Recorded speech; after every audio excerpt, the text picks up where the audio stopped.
Hi friends, welcome to chapter 4, The How of Meditation. I want to start with a Thomas Merton quote. In the spiritual life, there are no tricks and no shortcuts. Yes, that is true. Thomas Merton was absolutely spot on, but I am going to share with you a little bit about the shortcuts that I've learned through meditating the past few years. As you know, I started writing this book in 2017 and have been meditating ever since. I follow this curriculum regularly, and this chapter 4, is all about how I put together the curriculum. So the first 3 chapters were about building the case for meditation, about scripture and history and theology and physiology and all the things that we need to know why we meditate. Now we're going to get to how we meditate. And this chapter breaks down the daily practice, the curriculum that I essentially wrote for myself because I found that I couldn't use the apps. So this chapter is all about the various sections of the daily meditation that you're going to be reading starting in chapter 5. We're building up to your toolbox. So let me tell you a few things that I've learned along the way that have helped make my meditation practice a little easier.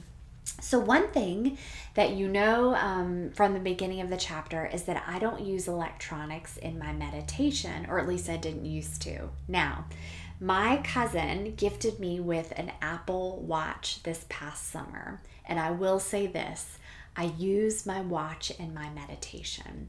I set my timer for 1 to 3 minutes a day. I can tap it on my watch, tap it start, tap it off. It buzzes when it goes off, and I have found that that's actually a really useful tool in my meditation practice because that way I don't use the timer on my phone. So that's one trick. Another trick that I've learned in these years of meditating is that it doesn't have to be perfect. It doesn't have to be perfect. Let me say that one more time. It doesn't have to be perfect.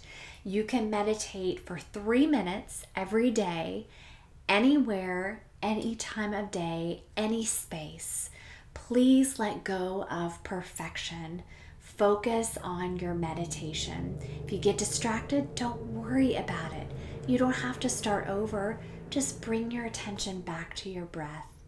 Tip number 3 is this, the 80-20 principle. This is called Pareto's Law. You can look it up online. It's a mathematical formula, and the essence of it is that the 20% of something that we do actually produces 80% of the results. So in other words, what is the 20% that you need to focus on in your day that's going to maximize those 80% of results? So for me, it's a meditation practice.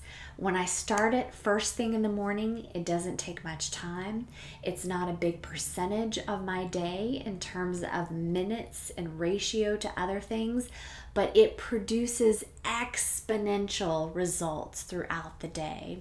So Pareto's Law is the 80-20 principle. What 20% of your day maximizes the 80% or brings 80% of the results. So those 3 tips are just a few things that I've learned in the past years.